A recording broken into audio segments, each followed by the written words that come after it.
Okay, Mad Max in the garage, just giving you guys a little safety tip for the winter. If you're going to put new windshield wiper blades on your car, I suggest going to the dealership, yes, the dealership, and going to the parts department and getting you some windshield wiper blades that fit your factory cartridges, okay?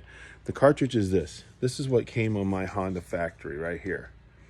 Do never, never, never take these off your car and buy some of those fancy wipers for 60 bucks and throw these damn things in the trash.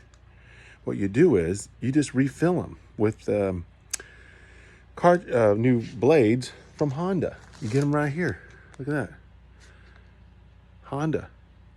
And they're really, really, really good. And they're not that expensive. They don't cost like $50. So don't throw these in the trash, okay? I see people with these stupid windshield wiper blades. They don't work worth a shit. Now here's another safety tip.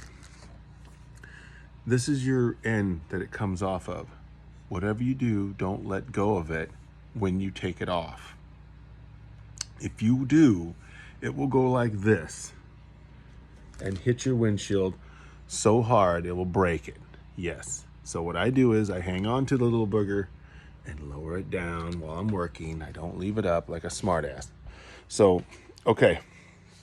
After you get your new wiper blades, they'll have them at the dealership. You just jerk them out gently. See, here's the brand new one. There's a little metal thing in there. You got to put this little metal piece in there. Just jerk them out gently. Put the metal piece in exactly the way it came out. And, watch the way it came out. I lay everything down so I can just put it back exactly the way it goes right back in. Just slides right back in, okay? I'm not going to do it for you because I only got one hand. But there you go. There's my winterizing windshield wiper replacement tip of the day. Okay, Mad Max out.